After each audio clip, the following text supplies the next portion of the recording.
kaibigan, mga hayop at halaman, at tayong mga tao. Ngunit, bakit nga ba tayo ang nakabubugtangi at espesyal? Ano nga ba ang kadahilanan na bakit ang tao ang pinakamahalagang nilalang ng Diyos?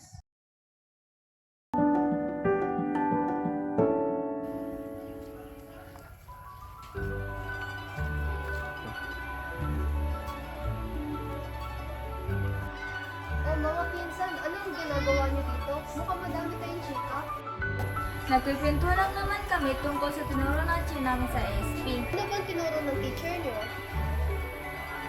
Tungkol sa ang tao pinakamahalaga nila ng Diyos. Nalilito kasi kami kung anong tinuro ng teacher namin dahil sa malakas na banda. Huh? Bakit may banda sa oras ng klase? Malay ba namin, nangyayari naman. Sa bagay. Lucy, para sa iyo, anong ibig sabihin ng taong pinakamahalagang nilalang ng Diyos? Para sa akin, ang taong pinakamahalagang nilalang ng Diyos dahil tayo lang ang nilikha niya na may kakayahan na mag-isip, alamin ang tama at mali at magsagawa o i-aksyon kung ano ang nasa isip natin. Tayo din ang nagbibigay buhay at kulay sa mundo na ginagalawan natin bilang isa sa mga parte ng nilikha niya. At saka ginawa niya tayo na kawangis niya and it makes us special and important sa mata ng Diyos. Ganun ba? Okay, gets namin. Thank you.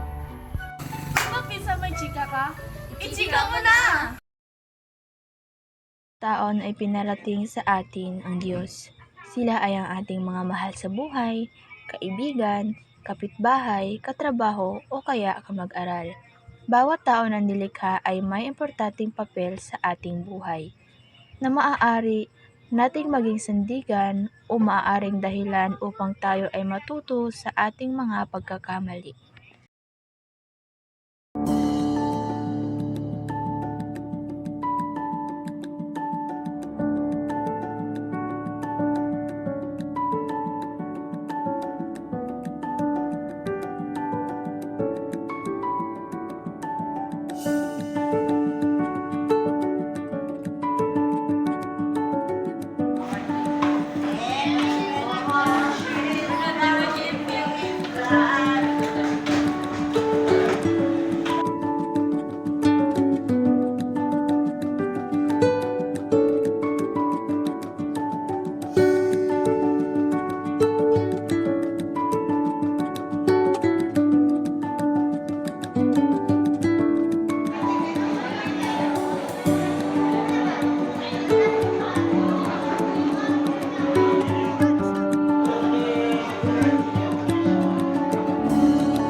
Mukhang napagod na pagod ka na. Ito, tubig.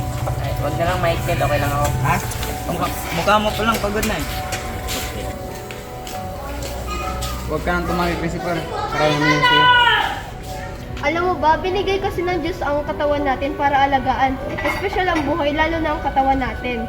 Tama naman si Lucy Christopher, kaya huwag ka nang mahiya.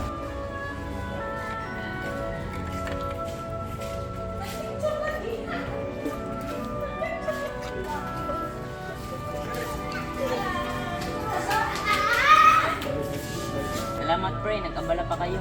Wala yun. Tropa naman kita eh. Nakabala pre, at nakatulong. Tsaka nakakilos at nakakaisip naman tayo, di katulad ng ibang nilalang na nilikha ng Diyos. Paano ba yan, Christopher? Kailangan ko nang umuwi. Sige, pre.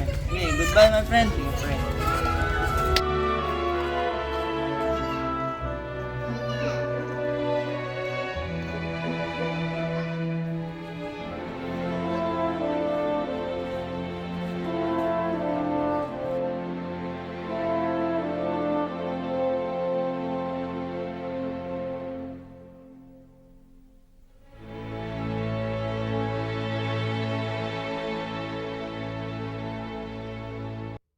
Ang buhay na ibinigay sa atin ay pagkahalagahan, sapagkat sa mata ng Diyos, tayo ay isang obra maestra.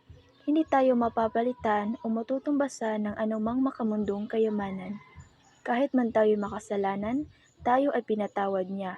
Lagi nating pakatandaan, tayo nilikha hindi para maging isang katatawanan, kundi isang instrumento sa mga mabubuting gawa. Kaya nararapat lang na mabigay tayo ng papuri at pasasalamat sa ating Diyos habang tayo ay nabubuhay.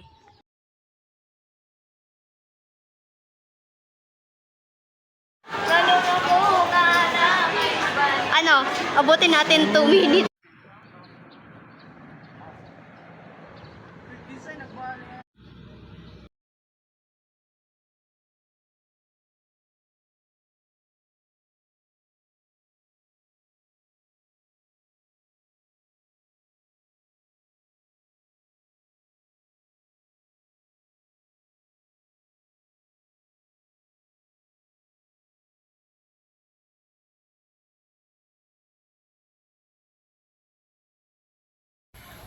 Ano nga yung talong mo? Ganun ba? Okay, thank you. Lumaliktad.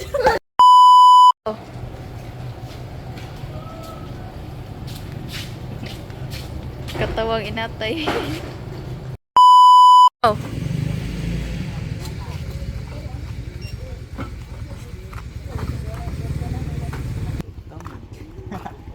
Yap.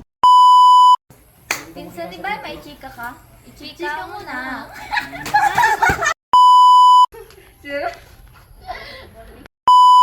Abo, izong ba yun? Buhay ay ganyan.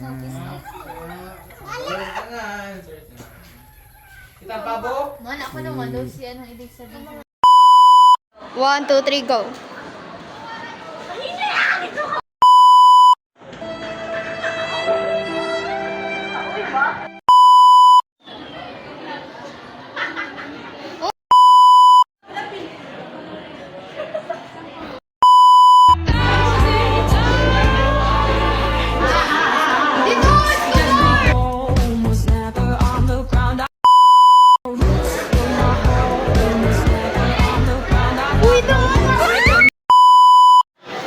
Bombastic side-eye.